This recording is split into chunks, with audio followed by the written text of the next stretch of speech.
everyone, and welcome back to my channel. So today on Getting Real with Novela Real, we're going to be talking about this week's episode of Rupaul's Drag Race All-Stars 4, episode 8. So this week we have a special guest, one of my close Judies, Mateo. Hi, everybody. So I don't know if any of you noticed yet, but I've been doing themes to the following week. So I'm doing last week's take on plastic runway. Category is Plastic. Plastic. And so I got to do something really cool because I love two really great things that this is where they meet. It's drag and environmentalism. It's kind of an oxymoron, kind of walking oxymoron, if you will. But yeah, I got to do a piece entirely created of recyclable materials, which was really nice. I know it's kind of weird shape, but I like it. It's something different, and it's what did you say, Matt? It reminded me of like Judy Jetson meets Princess, or like Princess Peach. Peaches, yes, Princess Peach. Princess Peach's Latin cousin, three times removed now. I don't know how many times Pedro's divorced her cousin. I don't know. It don't matter. It doesn't matter. But anyways, this is my take on it, and that's what I'll be continuing to try and do. Next week, you might be in for a really interesting surprise. So keep an eye out for that. So I can't believe we're already here. We're already at episode 8, and supposedly there's only 2 more episodes left. So that means that either there's going to be a top 3 or there's going to be a save. So let's go ahead and just get into this. Let's get started. So the girls walk back into the workroom after Valentina's not so surprising elimination. I think we all saw that coming. Yes, well, especially after last week's rumored RuPaul save. Yeah, it was coming. I think her track record was definitely there for her to go home. I still think it's gag worthy because she's just so damn delusional. Living her French vanilla fantasy. Oh my god. But I have to say though, like, I think I'd probably be in that same like headspace. Like, it's not in my fantasy to go home, like Manila was saying. Yeah, it doesn't fit in my fantasy, in my story, sorry. But you know, she goes home, and so Latrice comes back to our message, and something that rings true to all of us drag queens, regardless if you're a rude girl or not. The baggage is real.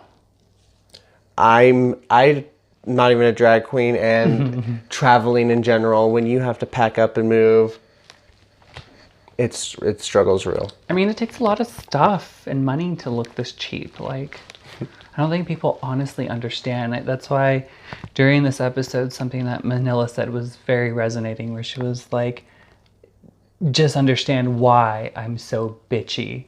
You'll have an understanding now as to why, so don't complain. Yes, with her husband, like, I'm glad to torture my partner so he can understand why I'm so bitchy in drag. So now the girls all sit down and they have a little bit of a kiki. And we find out that Trinity's choice was also Valentina. Now, I think this is where you get into like a really sensitive area where some girls will not send their friends home. I mean, I'm not saying anything, but Allstars do. Right. So I just think it's interesting when you get to this level, you do have to start considering the fact that you send even your friends home, regardless of if they're a good or bad competitor. Top 6. Not much to choose from at this point.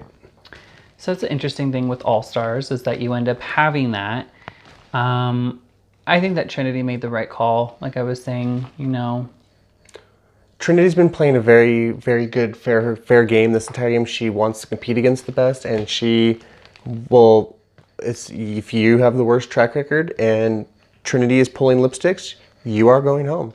I just think it's a very showing of her pageantry past that she just believes in playing that type of game. And right, and also I think that she's trying to prove a fair game because she's also been slaying this competition, and also her ass doesn't want to be sent home if she ends up at the bottom because she's trying to prove that she's been playing a fair game. So, yeah. So the girls come back into the workroom the next day and they find out that they're doing a challenge revolving around Miss Judy Garland. Legend. Talk about take me down the yellow brick road, please. I think this is a really good challenge, especially when the girls find out a special surprise. What could it be? So their best Judys come in. So it was more of a play on words, and so it's kind of a double because it's a play on words. It's about Judy Garland, but it's about their best Judys. And for people that don't know, one really good thing that I liked about this episode of Drag Race is they took us back to a little bit of herstory, where Judy was actually a code name between gay men. If you're friends with Dorothy, to identify each other and be safe. Just because Dorothy was seen kind of as a very representative public figure at that time. So I thought it was absolutely marvelous. So kudos to the production team for doing that. I thought that was really great, but I think it's so cool when you have a makeover challenge. Absolutely, and especially at this point, I mean, they've been there for this long, and they're missing their friends, and to have a little bit of a piece of home, you know, get like that fire back under your butt to go and chase the crown. So I think this also proves your level of aesthetic, like what level of caliber you can bring as far as makeup, because it's one thing to do your own face, but it's a whole nother thing once you start to go into other things and extended drag family. Absolutely. I mean, these girls have been perfecting their own art forever, but how does it transition to somebody else? Absolutely. That's always a challenge for sure.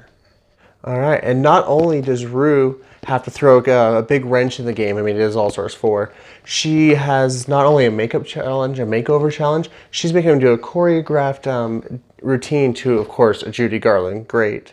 So, of course, you have Manila and her best Judy, which is also her husband. I thought they did very well, very campy, very well put together team. Oh yeah, definitely. They worked very well together. You could definitely tell their level of chemistry. It would surprise me if you told me that they weren't together, just given their chemistry on stage. Right, it absolutely does make sense. And then we also have we have Latrice and her best Judy, who best friends for, they said, 20 some odd years now, I believe was what they said. Yeah, and you know, although I know that Latrice's friend made the best attempts, it just was noticeable how distracting it was for her. Right, her uncomfortableness for sure.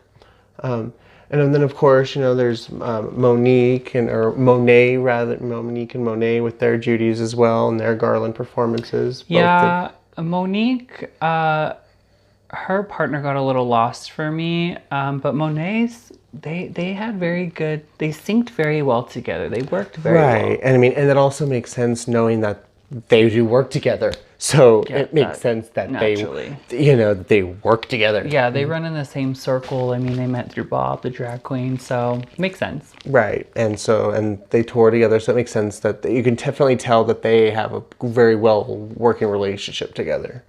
And then, you know, Trinity and Leo, it was a little awkward for me. Like, I know Leo is a pretty attractive guy, but when it came to, it wasn't a bad looking woman either, but just very, very awkward. You could tell he was having trouble walking. I mean, I understand why that would be. Anybody's first times in heels. It isn't necessarily the best experience.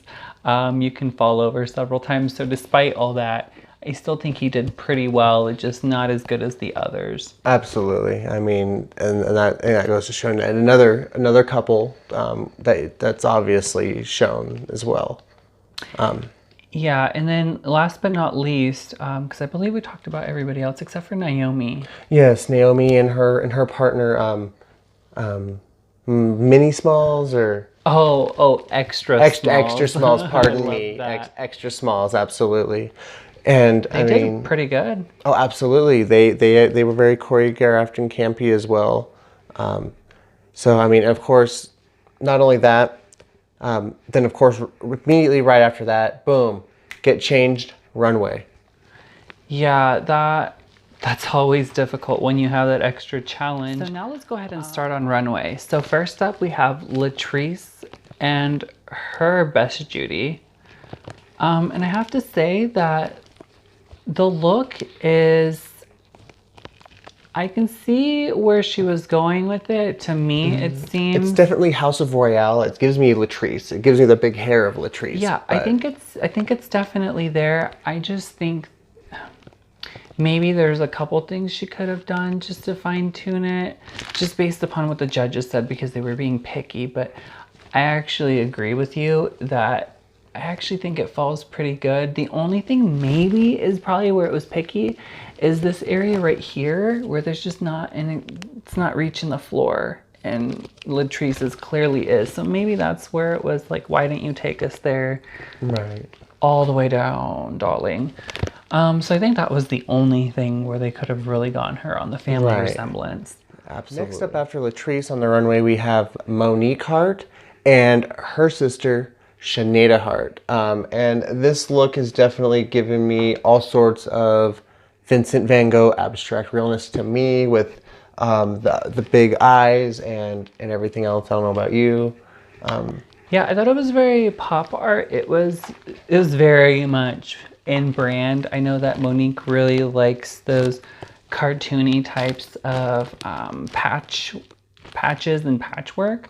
So I think it was really good, and it was really smart to kind of have them where it was living art. Right, with the eyelashes really itself. smart. Absolutely.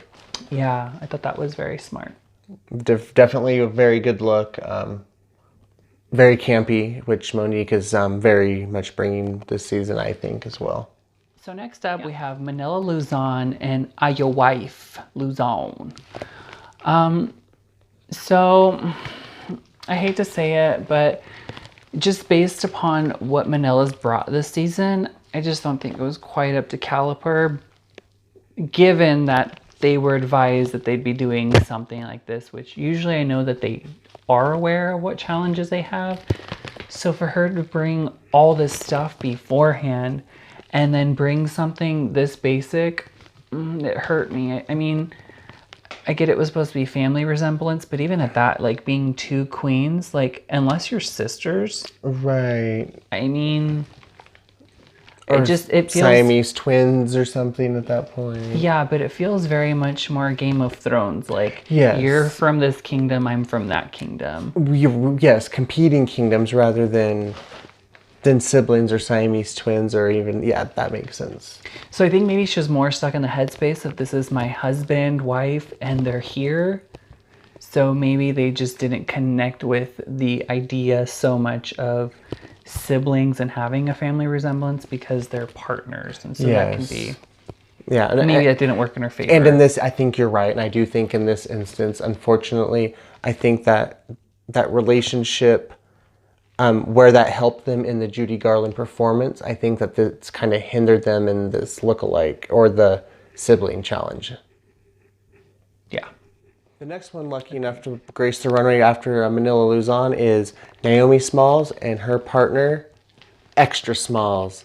And what can I say about them? I mean, they come out in full, it's Cher realness. They both come out. Oh yeah. Giving total Cher look. I mean, perfect Cher lookalikes and everything else. And then what does Naomi do? She turns the script, she flips it, she reverses it, and all of a sudden she's Bono.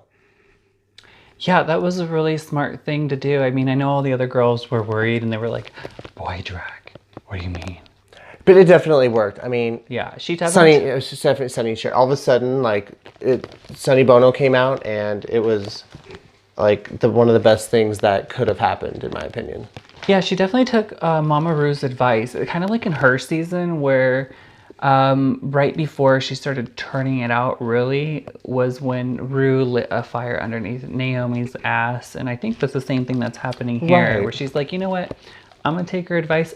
And I'm glad she did as a viewer, because I thought it was so great. Like, at first I was like, oh, 2 shares. Like, this is so typical. We've seen it. We've seen it. It's gay share. We've seen it. But then just that stunt, and I was like, you know what?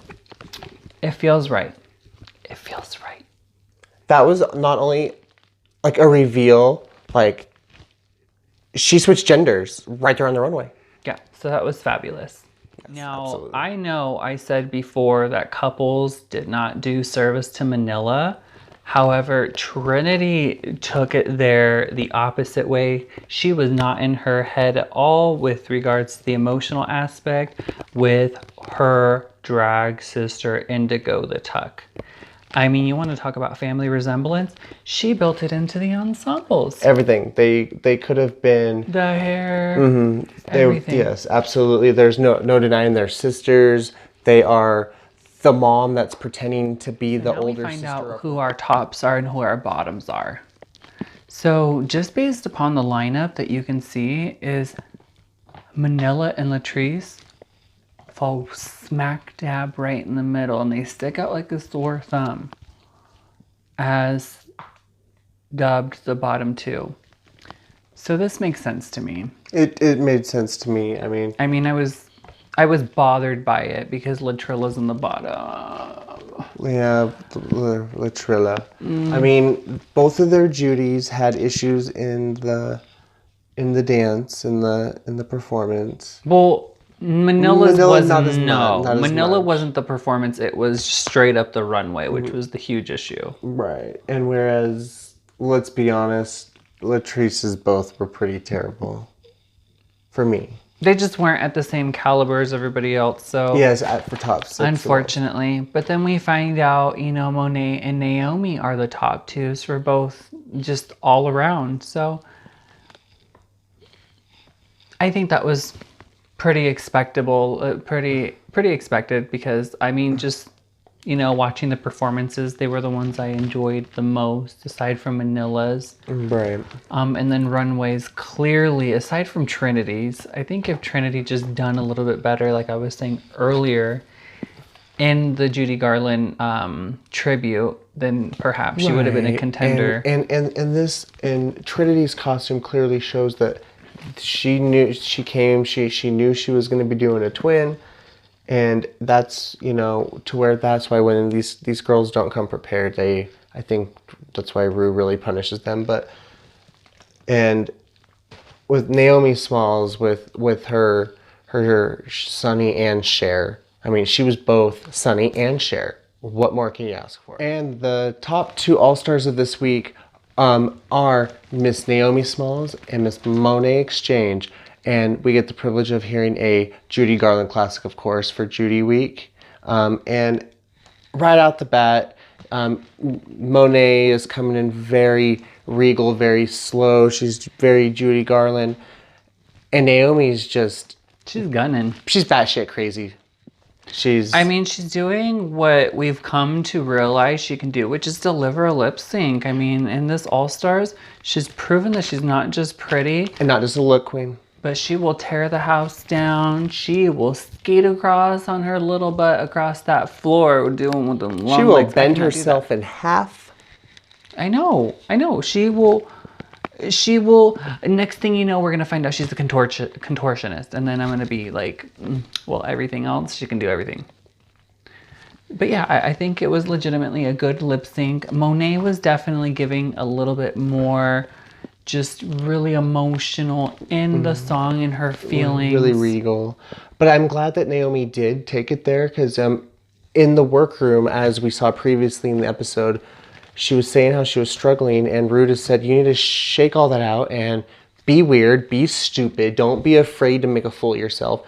Go be dumb. Go make those mistakes. And she did that in her lip sync, in my opinion, and she was being dumb and stupid and wasn't afraid to look stupid, and it paid off. Yeah, she definitely went there, and I think that we're all grateful for it. It was a fantastic performance.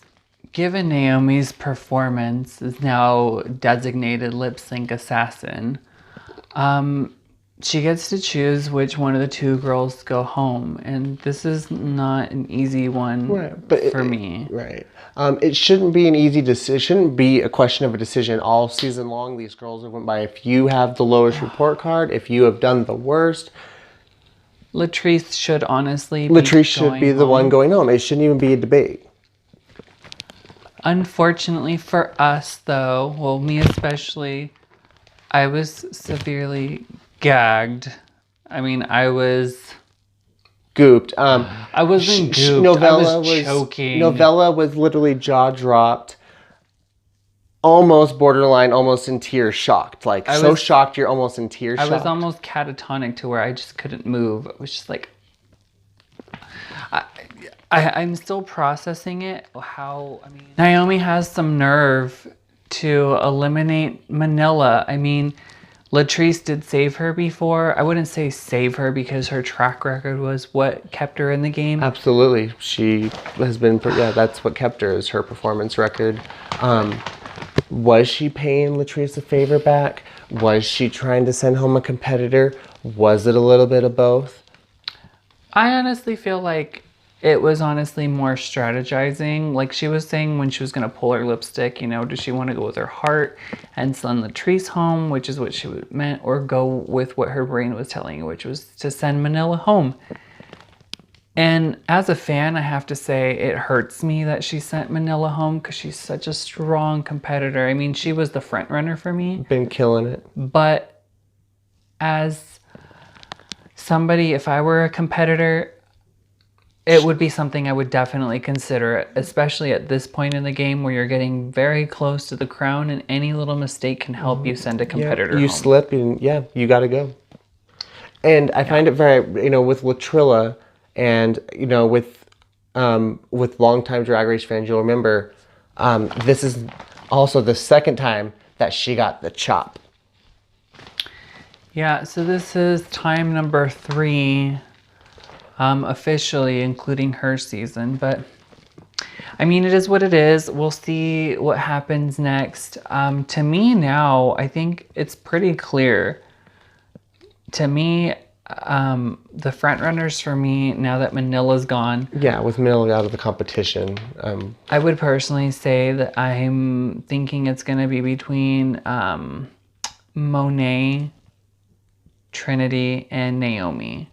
Absolutely, especially if Little Miss Naomi keeps pulling it with these good looks and artistic looks and good lip syncs, and also having the balls, the ovaries, whichever you want to say, to pull these lipsticks, because it do take nerve. And just like I was saying before, like she's clearly proving what a shady boots she is. I love her. Little shady boots, little Naomi. But, I mean, I can't blame her. She's young. She really wants it. She's hungry for it. So she's gonna go for it. So, there you have it. Very painful episode. For me, as just a super fan. Rigor Morris. Oh, gosh. Morris. It just pains me. It pains me as much as last, All-Stars with Ben eliminating herself. It's that same feeling. I feel injustice. Oh my gosh. Like justice for my jewel hurts. Oh. But anyways, yeah, I mean, this is such a great shot of Manila. Does she not look stunning though? I love her to death. She's one of my artistic inspirations. When I first started in drag, I really watched her, and I used to watch her makeup tutorial videos, and I just really admired her, and I still continue to admire her as one of my favorite queens. So I just think it's unfortunate that she got eliminated, and that. And not based on merit, based on gameplay, but at the end of the day, this is a game. But it just goes to show you, though, that Naomi was definitely intimidated by her, because otherwise, if you're not intimidated and you want to compete with the best of the best, you keep them around. Because if you're going to slay the game, you're going to slay it no matter who's there. Absolutely. So I feel like it was just a chess move, but I guess we'll see where the competition goes next week. Absolutely, yes. And we'll see if Naomi can keep her her momentum that she's built as of these last couple episodes. Yeah, but let us know what you think in the comments. Please like the video and subscribe it. Also, you can follow Matt on his social media. Matt, where can they find you? It's on Instagram. It's at MattRX775. Okay, and then you can also find him on Facebook. And then you can also find me on Instagram at novela.real.1 or on Facebook, Periscope, basically any your mom's bathroom platform. wall, all those things. Oh my God, definitely. Like I'm that phone look number. for Novella, yes, under call for a good time. Yeah, look for Novella Real. I'm that phone number in the stall. Don't worry, it'll be a good time. But anyways, we'll catch you next time for another Getting Real for a review of RuPaul's Drag Race All-Stars Season 4. Ta-ta for now, lovelies. Bye-bye.